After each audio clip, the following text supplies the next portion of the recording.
Welcome back to Askewed Reviews, and we have another movie request, and it is for the 2001 film Donnie Darko. Here is your trivia question for today. What is the name of the dance troupe that Donnie's little sister is a part of? The answer will be at the end of this video. So our film starts off on October 2nd of 1988. Our main character, Donnie Darko, has just woken up from sleepwalking and he is in the middle of nowhere.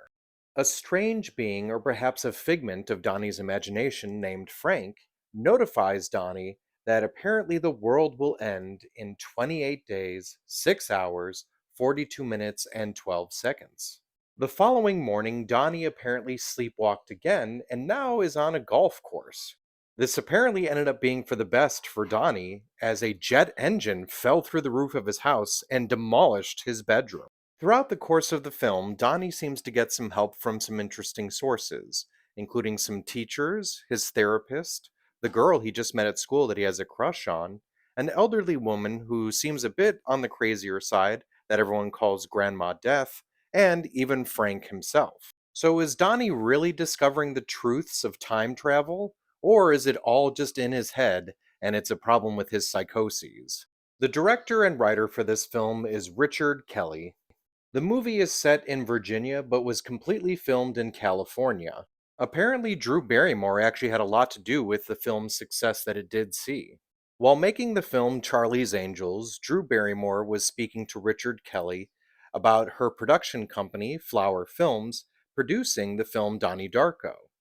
Now, the agreement was also that she would come in and play Miss Pomeroy, but what's interesting about this is Richard Kelly has stated that if Barrymore didn't produce the film, it would have gone straight to video or cable. Now, unfortunately for the film, it came out only a few months after 9/11, and it did tank at the box office. The belief here is that because the original artwork had a crashing plane on all of the marketing, that might have had something to do with the low turnout. Now, I don't have the actual image here of what that poster looked like. This is just the closest I could find. Here's something fascinating. The movie was filmed in 28 days, which is the same length of time depicted in the movie. Frank is technically a mixture of two things. His look is supposed to be somewhat based off of the rabbits from the horrifying children's movie Watership Down, and the concept is supposed to be if you took the 1950 movie Harvey and made it into a horror movie. Were you ever curious as to where Richard Kelly came up with the concept of the future blobs? Well, when he was high and watching football, John Madden drew a diagram on the telestrator showing where the players were about to go. Kelly at the time was fascinated by this, and that's where he came up with the idea. Richard Kelly also originally wanted the movie that Donnie and Gretchen to go see in the theater to be Chud, but they couldn't actually figure out who the rights belonged to. So he asked his good friend Sam Raimi if they could use Evil Dead instead. In the original script, when Donnie was talking to his therapist about his sexual fantasies, the original actress that he was talking about was Alyssa Milano. But due to legal reasons, they had to change that, and they chose Christina Applegate. Also, speaking of legality, Richard Kelly actually had to seek out permission to show the Smurf doll that got shot. The other interesting part is in that same conference call, he actually had to get permission to do the talk about Smurf sex. One thing that did see quite a bit of success from this movie was Gary Jules' version of the song Mad World. But did you happen to know that originally Richard Kelly wanted to use U2's MLK as the end song? Another thing that saw a crazy amount of popularity after this film was the amount of people getting the 28/6/42/12 as a tattoo. Jake Gyllenhaal did his best to rarely blink during this feature, as he really wanted to enhance his creepiness. He was also not the first choice for Donnie.